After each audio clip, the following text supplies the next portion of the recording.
प्रिय विद्यार्थियों, जैसा कि कल के चैप्टर में हमने क्लीवेज की शुरुआत की थी, जिसके अंतर्गत हमने क्लीवेज के प्लेन्स और क्लीवेज के पैटर्न के बारे में स्टडी की थी। आज हम क्लीवेज के विभिन्न प्रकारों का अध्ययन करेंगे, अर्थात types of cleavage based on distribution of योग, अर्थात योग की मात्रा के आधार पर क्लीवेज कितने प्रकार के होते हैं। योग के मात्रा एवं वितरण के आधार पर क्लीवेज दो प्रकार के होते हैं।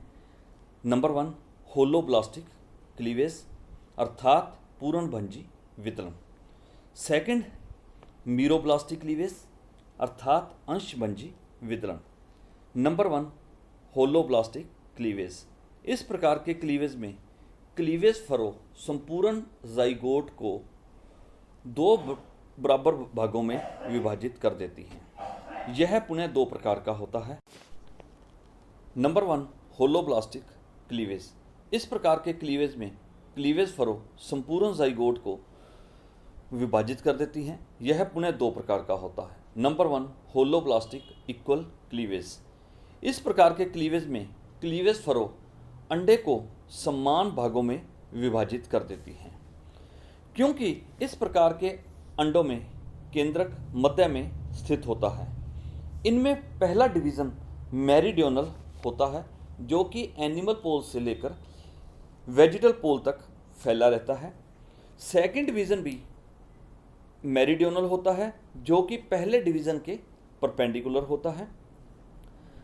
थर्ड डिवीज़न पहले दोनों विभाजनों के समकोण होता है, अर्थात यह इक्वाटोरियल प्लेन के अनुसार होता है, क्योंकि यह अंडे के केंद्र से गुजरता है, जिससे जाइगोट पूर्ण रूप से 8 समान ब्लास्टोमियर में विभाजित हो जाता है। एग्जाम्पल है एलेसिथल एग, माइक्रोलेसिथल एग, ओलिगोलेसिथल एग। क्योंकि उपरोक्त तीनों प्रकार के अंडों में योग कम मात्रा में एवं योग का वितरण समान। सेकंड है होलोब्लास्टिक अनइक्वल क्लीवेज। इस प्रकार का क्लीवेज मीजोलेसिथल अंडों में पाया जाता है, क्योंकि मीजोलेसिथल अंडों में योग अपेक्षाकृत मध्यम मात्रा में पाया जाता है। वह योग का झुकाव अंडे के वेजिटल पोल की ओर होता है।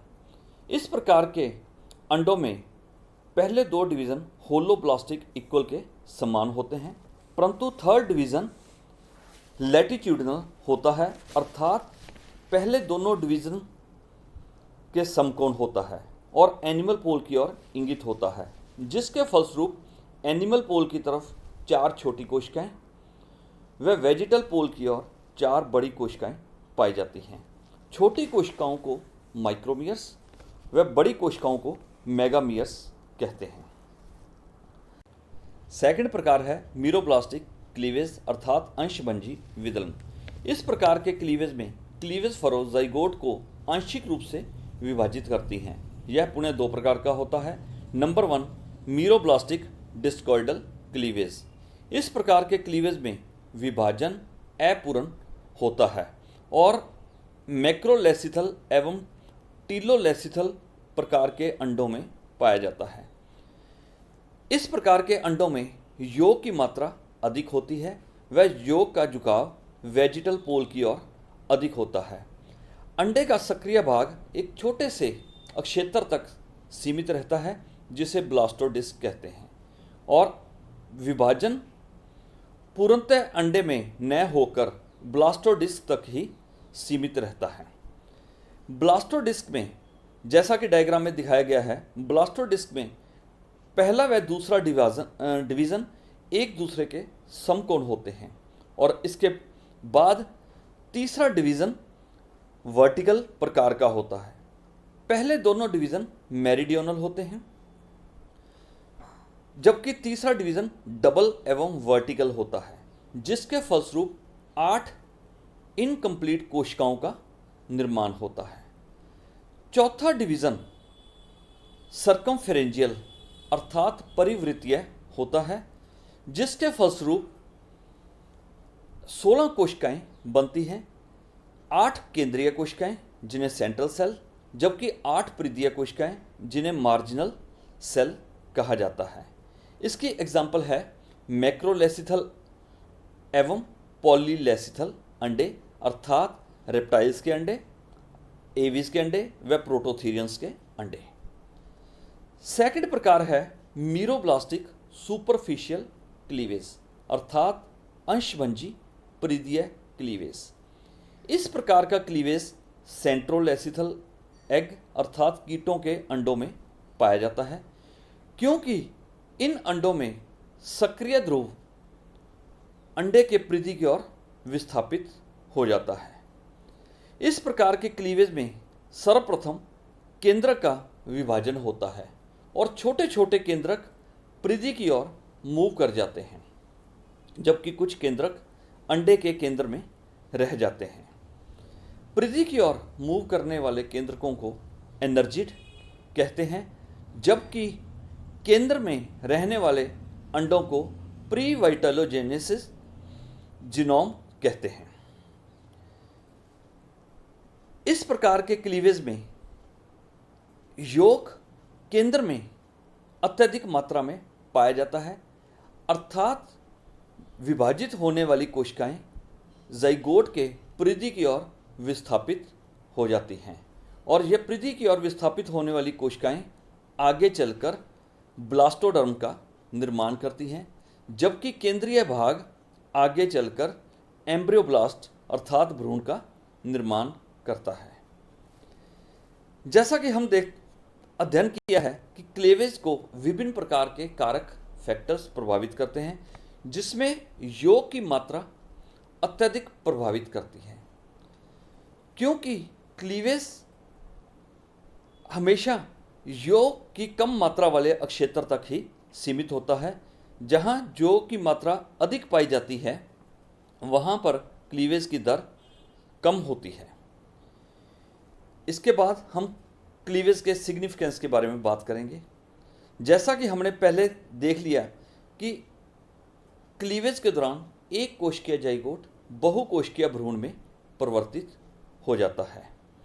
क्लीवेज के दौरान भ्रूण के साइज में किसी प्रकार का अंतर नहीं आता, जबकि कोशिकाओं की संख्या बढ़ती जाती है। क्लीवेज के अंत में ब्लास्टोसील का निर्माण हो जाता है। क्लीवेज के दौरान इंटरफेस छोटी होती है। प्रारंभिक अवस्था में सिर्फ एस फेस पाई जाती है, जबकि क्लीवेज के अंत में एस फेस के साथ साथ G1 एवं G2 फेस भी पाए जाते हैं। क्लीवेज के संबंध में अनेक वैज्ञानिकों ने अपने अपने नियम का प्रतिपादन किया, जिसे क्लीवेज लॉ के अंतर्गत लिया जाता है। नंबर 1 सैक लॉ। इस नियम के अनुसार कोशिकाएं एक समान पुत्री कोशिका में विभाजित होने की अक्षमता रखती हैं। प्रत्येक विभाजन का नया प्लेन पूर्ववर्ती प्लेन के समकोण रहने की कोशिश करता है, जिससे कि ब्लास्टोमियर्स की आकृति गोलाकार बनी रहे। सेकंड नियम है बाल्फर लॉ। इस नियम के अनुसार rate of cleavage inversely proportional to amount of यौग, अर्थात यौग की मात्रा विदलन की दर को प्रभावित करती है। जितना यौग अधिक होगा उतना विदलन की दर कम होगी। लास्ट नियम है फ्लजर लॉ। इस नियम के अनुसार माइटोटिक डिवीजन हमेशा कम प्रतिरोध वाली दिशा की ओर इंगित होते हैं। क्लीवेज के अंत में क्लीवेज की फिजियोलॉजी के बारे में बात करेंगे। क्लीवेज के दौरान मुख्यतः catabolic as well as anabolic क्रियाएं संपन्न होती हैं।